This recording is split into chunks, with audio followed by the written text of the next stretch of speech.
Let me ask you a question. How does making art usually go for you? Is it a linear process of you deciding, hey, I'm gonna make something today, and then actually sitting down on time and spending 3 hours making that piece till it's done? Or, more likely, do you end up taking a coffee break 2 minutes in, or telling yourself, hey man, I'm getting a little tired, maybe I should watch some Netflix like 30 minutes into the piece? Or maybe you don't start in the first place. Maybe you spend your time scrolling on Pinterest beforehand, saying you're looking for inspiration.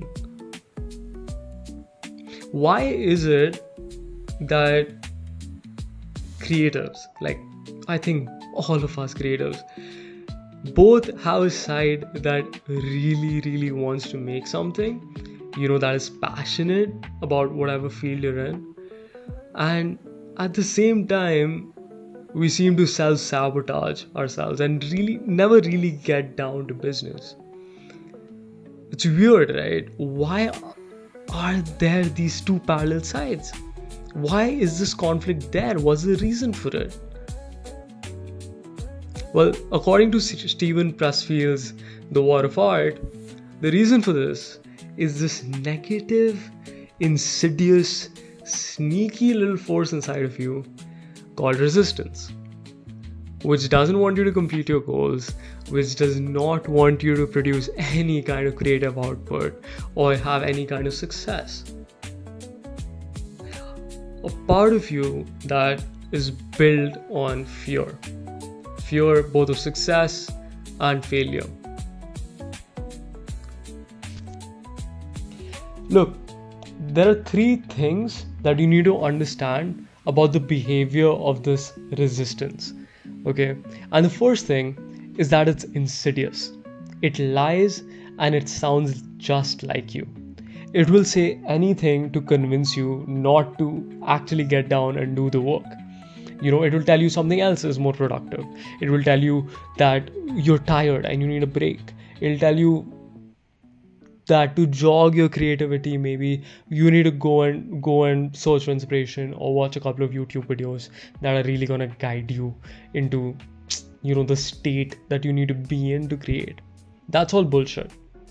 That is all just procrastination, and it might be beautifully reasoned, right? It might be beautifully reasoned, and trust me, resistance is good at reasoning.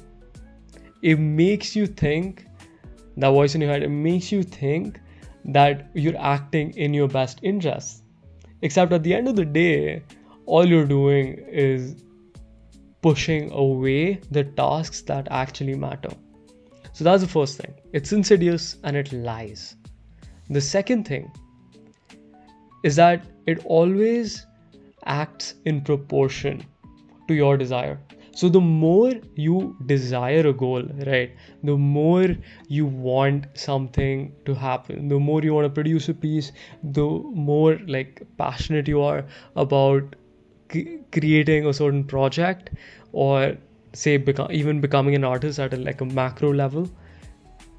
The more you feel that way, the greater the strength of resistance, the greater the reasons will seem that you can't do it, that you're not good enough, that you shouldn't take the actions that you should towards this goal. And all of these excuses, the strength of those excuses are going to be proportional to your desire towards the goal. Now there's a silver lining to this. And the silver lining is this. The more you desire the goal, the more resistance, right? So that means resistance is a bit like a compass. It points to true north, as Steven Pressfield says. It points to that one thing that you really need to be doing. So if you self-reflect and you think, okay man, what is that one thing that I keep coming up with excuses for to not do, right? And that's probably the thing you should be doing. Right? Your internal resistance is legit telling you what it is that requires your focus.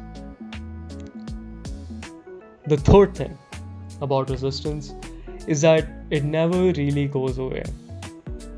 As long as you're working, as long as you're creating, resistance is something that you're always going to have to face. It's going to come up every single time you really want to do something. It's going to come up every single time you decide that you're going to create. Now, these are the three things, and they make the whole situation sound pretty depressing, right? It makes it seem like, oh my god, I'm never going to be able to do anything. I mean, resistance seems to be defeating the fuck out of me till now. And you're telling me it's never going to go away. It sounds exactly like me.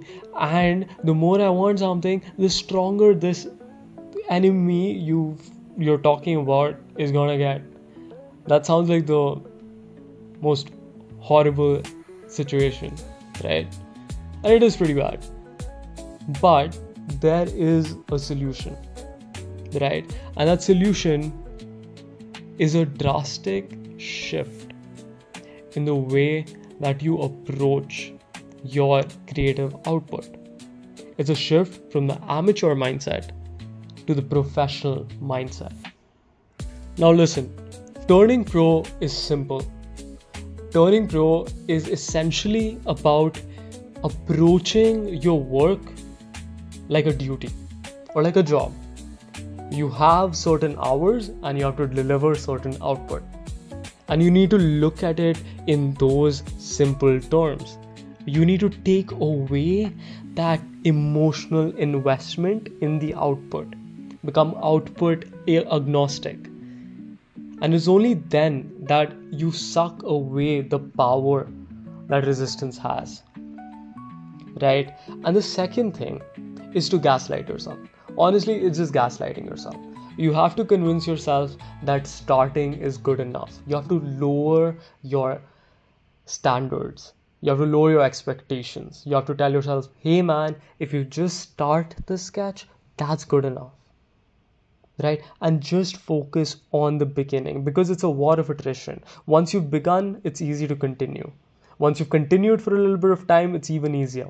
And once you're in that flow state, resistance can no longer touch you. So focus on that, the beginning and the mindset in which you are emotionally agnostic. That is what is going to allow you to defeat this demon.